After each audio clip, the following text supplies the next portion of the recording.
Beyond the furthest edge of the Cicatrix Maledictum, northwest of the Eye of Terror, there is something dark and terrible that haunts the Calixis Sector.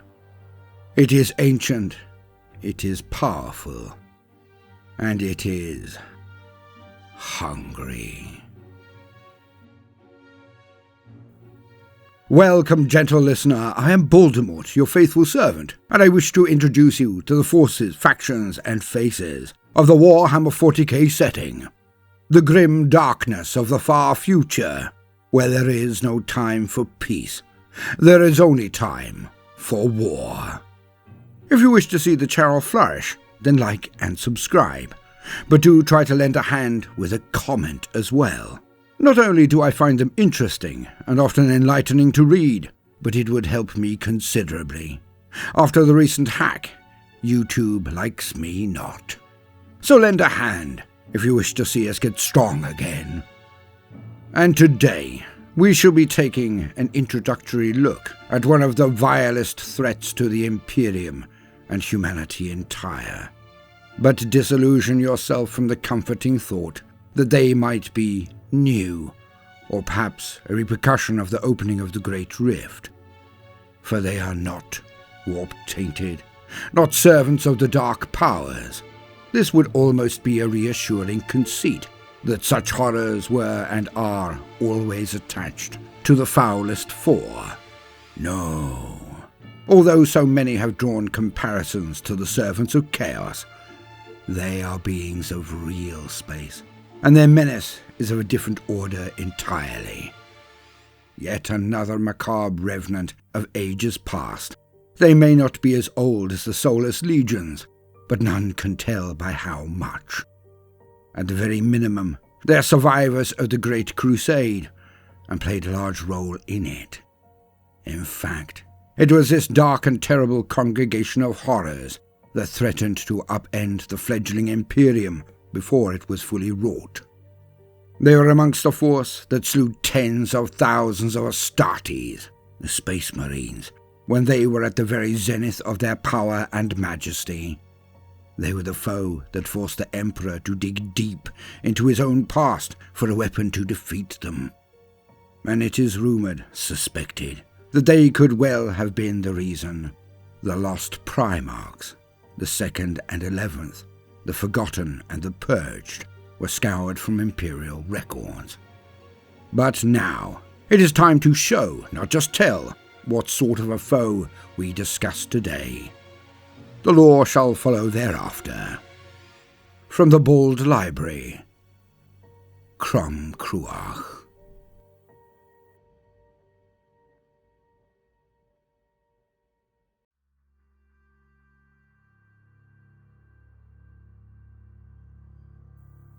We fire. We keep at it. Las packs replaced again and again. Some had taken to dumping their old packs into fires whenever they found them for a hurried replenish. Just to get a few more shots off, the stench of burnt gloves adding to the reek of offal and death as they snatched the packs back out of the flames. Because this seemed to be a numbers game. Their numbers versus our shots. We weren't to know that they were toying with us. That realization came later, when we witnessed what they could do. I called for a general withdrawal to the next barricades. My men rushed past me, firing last shots, then peeling off one by one. I'm the last from the rampart. I pull out 2 frag grenades and drop them into the moaning masses beneath. They fall into the middle of the enemy and explode. A dull thud echoes up, matched by sprays of blood and severed limbs. It won't stop them. Nothing has so far. Our own. Somehow they got to them. Did something to them. Turned them on us. Humans. For every shot my squad fires is aimed, steady, calculated. We have been burning holes in the heads of humans. Not what I signed up for. I was told we were needed, that we would hold back the tide of Xenos filth. I had expected greenskins. Those are the ones we all knew about. Later, when I received basic on Xenos recognition, I thought maybe it would be Eldar or even the bugs we would be sent to slaughter. The regiments of the Astra Militarum, the Imperial Guard. We are the ones who stand on the walls. We are the shield of humanity. We are the Emperor's hammer. Instead, we were shipped to the front, one nobody knew anything about. We never left the Calixis Sector, but all knew we moved closer to the Halo stars. That place outside the light of the Astronomicon, beyond the Imperium, where darkness held sway and horrors were rumoured to lurk. Months on board ship in transit was given over to training, often live fire, of course. What else did we have to do? And the drill abbots of the Schola Progenium, they were present, putting scions through their paces, and our own officers and commissariat seemed to be in a competition with them for who could make their troops the most miserable. But then, seeing what we have to face, I cannot blame them. The constant grind of rote reactions are now built within all of us. We do not think, we act. We stand and fire, withdraw, then stand and fire. Like servitors, we do not think. We do not think about the names of the people we are forced to send to the Emperor. We do not think about what happens when there is nowhere else to fall back to. We do not think about what happens when we run out of las packs. We do not think about what happens when it comes to bayonet work. We stand and we fire. Our new lines of defence are supported by heavy weapons teams. They send out an avalanche of heavy bolter fire to cover us as we charge back to their lines over the barricades, turning to defend this new position. At least there are new las packs here. Perhaps not enough, we all know, but it's good to have the satchel pass down the line. I take only 2, leaving more for my lads. I have to stay focused on every angle, fire less than they do, make sure we are not being flanked, not being played for mugs. I know, it should be straightforward. There are a mob of shambling humans walking towards us, sometimes running, but I have a feeling. I can't quite put my finger on why, but this isn't it. Not even close. And I look above, around, everywhere. The sinking feeling deep in my stomach has nothing to do with the mass slaughter of obviously possessed fellow humans. It's no different to the suppression missions we performed on Hive World Torgus. Well, apart from the fact that this lot are not desperately charging us for food. This lot are just charging to kill. We watched them hit Squad Aginor. They were like mad dogs when they got their mitts on our lads, tearing out throats with their bare teeth, battering our lads down. But Squad Aginor did not retreat in good order as was instructed. They stood, and they died for it. We could not save them. The heavy bolter nests scythe the front ranks of the oncoming enemy and blow them to smithereens. But then the tide peters out, less of them coming with every second. The lads cheer, slapping each other on the shoulders and backs as they point to the terrible slaughter in front of them. They think we have seen the worst, that the heavy lads have stopped them. And I almost let myself believe it too. Then it gets worse. Among the slowing mobs rush out things. They have 3 metal legs, supporting a fleshy tentacled nastiness on the top. At first, I double-took.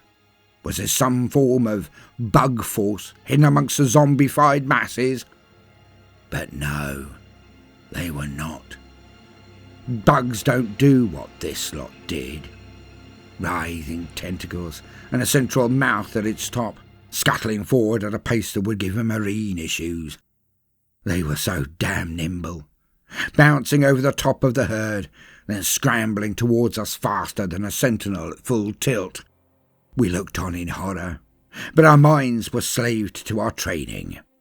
We fired again and again. Some of the lads hit them, tearing fronds and tentacles off, but rarely stopping them.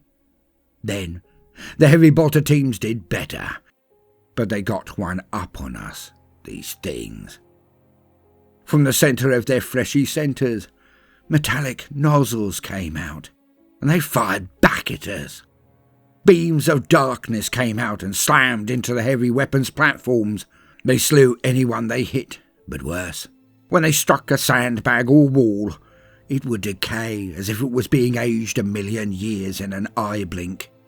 This meant that there was nowhere to run to, nowhere to hide from them.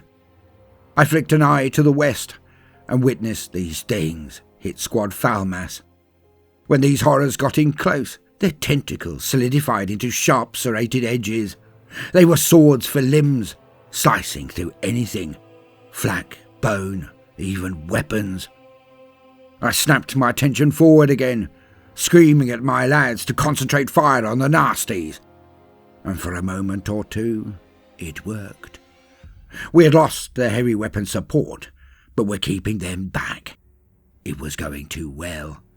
I looked around again, and I felt something. Something coming up from beneath us. I watched as the ground was bathed with worms wriggling up from beneath. Then I couldn't believe it. I stood there slack-jawed. The worms around me coalesced into piles. A pile that kept rising higher and higher.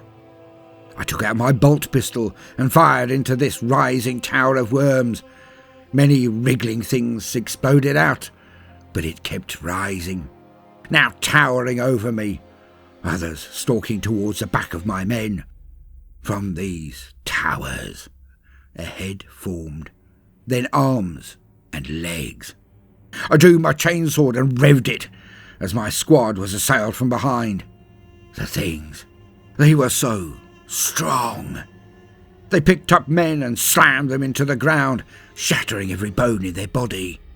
The worm-limbed things would reach out impossibly long, as if they were made of rubber, then warp around the helmet and skull of my men, crushing them in one easy motion. The other monsters were as nothing. They were a distraction. These maggot men, they were the true threat, the leaders of this attack. One had a staff that fired out darkness that made men disappear, turning flesh and uniform into dust, just dust, aged into non-existence. The one in front of me, it seemed to leer as it whipped its arms around my legs. It yanked before I could bring down my chain blade, dragged me across the ground towards its central bulk. So fast I lost my grip on my sword, even my pistol. It secreted an ooze that burned my skin. I screamed. I was dragged into its clutches. It pinned me down. Then it turned me around. I watched my men die to the least and last. Then it removed my helmet. A sharp pain from the back of my head as my skull shattered under jaws I never saw. The pain. And then it's eating me.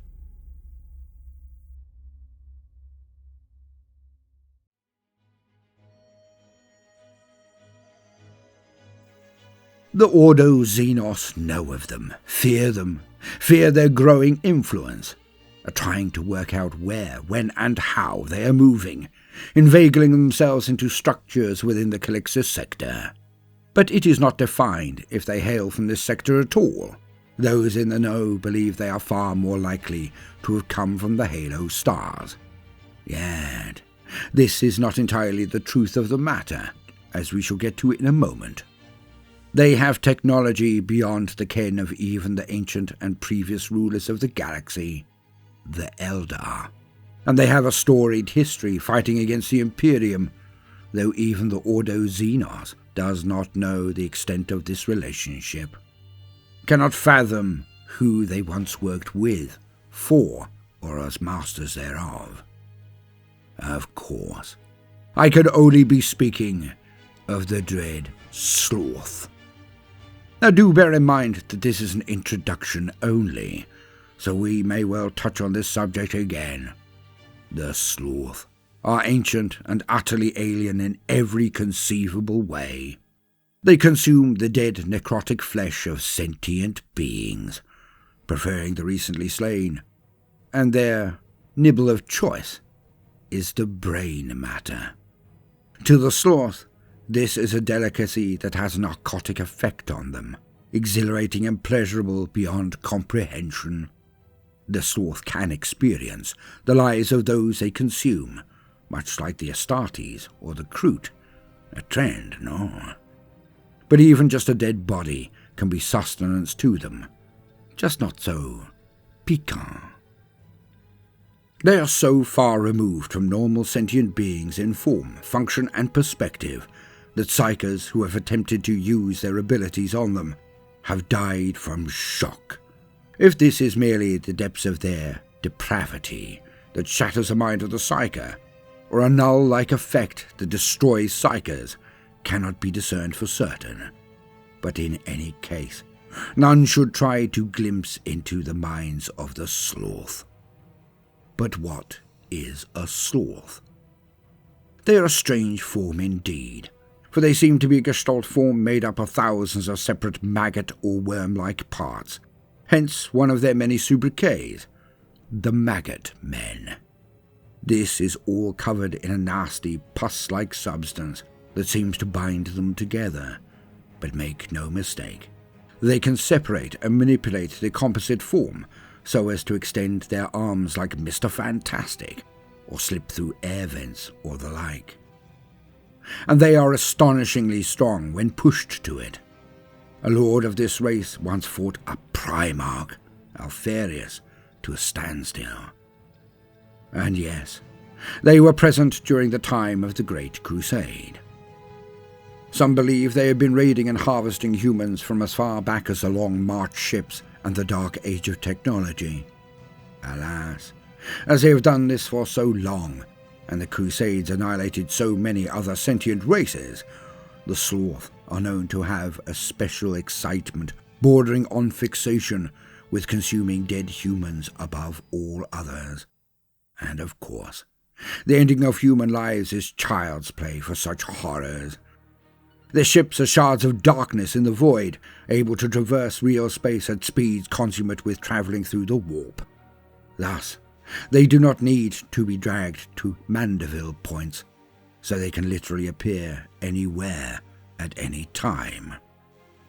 Their firepower is necrotic, almost comparable in aging ability and destruction to the Gorse weaponry of the Necrons.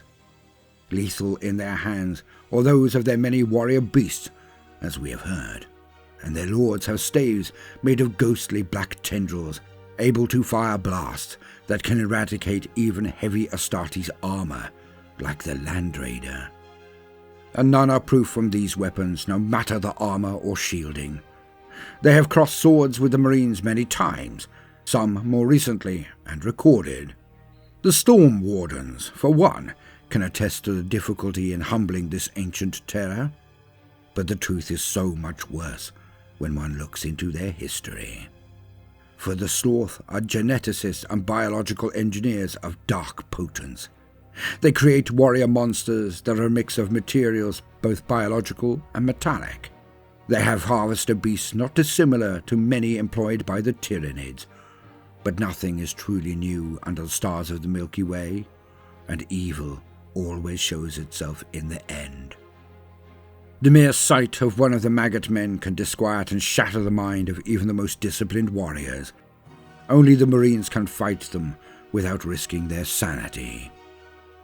And their armors are no less esoteric. They use what are called shroud cloaks, and shroud armor. In effect, one provides them with shimmering shields that refract and consume light, perfect for scouting. The shroud armor they can deploy is thought to be some form of psychic field that makes the eye slide from them, almost akin to the attributes of Corvus Corax and his ilk, or Oblivion Knights at their most potent.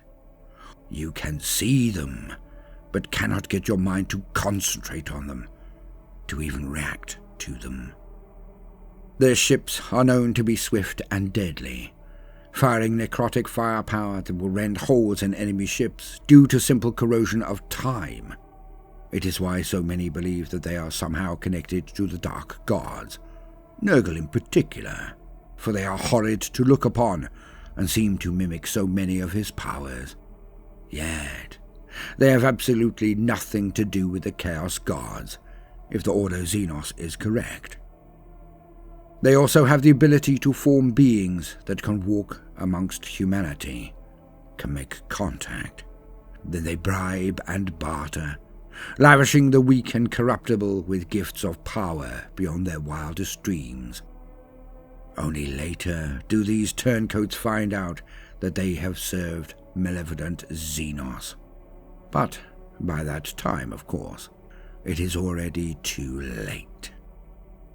Thus they have tendrils of influence expanding across the Calixis Sector in the guise of the Amaranthine Syndicate, but that we shall address in the future when we look at the Calixis Sector entire. Yet, the most troubling thing about them is their previous history. For the Sloth are known to be connected to the darkest name of them all. The Great Crusade was unstoppable, the Primarchs who led them to victory undefeatable. This is known. What is not widely advertised is that the Imperium entire was nearly snuffed out, even though it was at the very zenith of its powers. Horus Lupercal's rebellion shattered the Imperium and broke it to the pitiful state it has dragged itself onwards for the last 10,000 years. But even then, before the heresy, when the Astartes were combined and loyal, when the forge worlds of the tech priests of Mars could construct marvels in comparison with today, when the Emperor himself walked amongst humanity and took to the field of combat when necessary, even then, the Imperium was nearly overrun.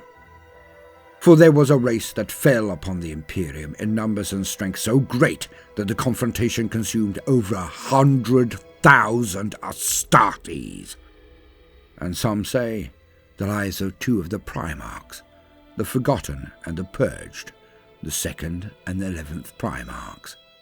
Now I have some ideas of my own in this regard, so will not be sidelined in this entry.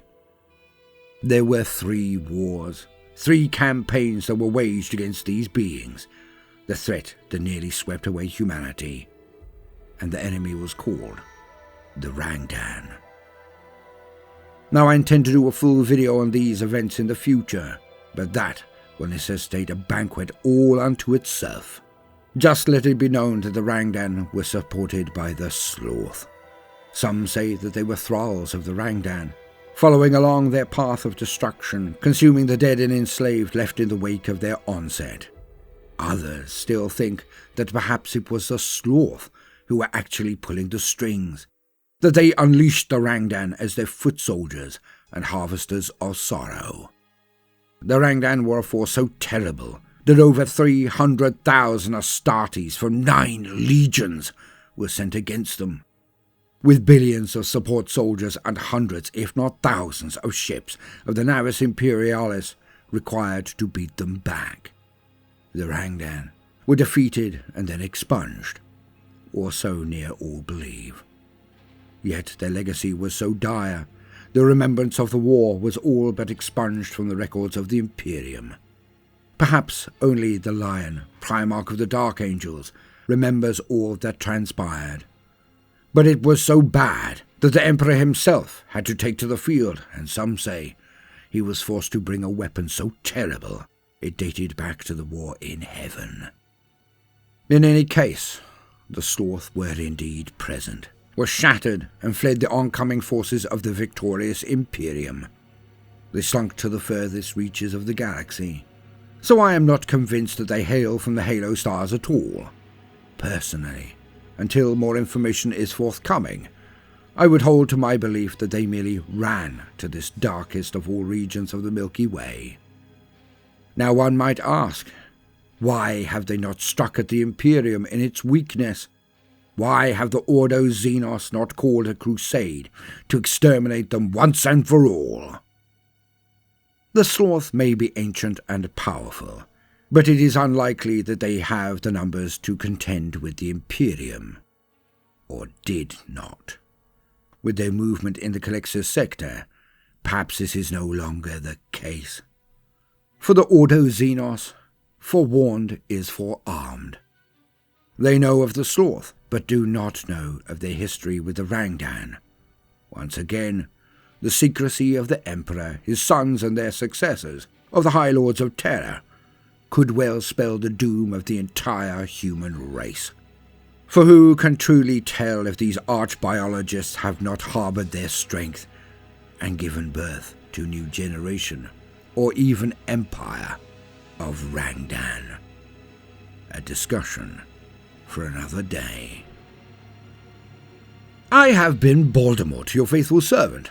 Like and subscribe, tip if I've earned your bounty, and do check out the video description for other entertainment opportunities. But most importantly of all, no matter what you do today, do try to make some time for fun. Toodaloo.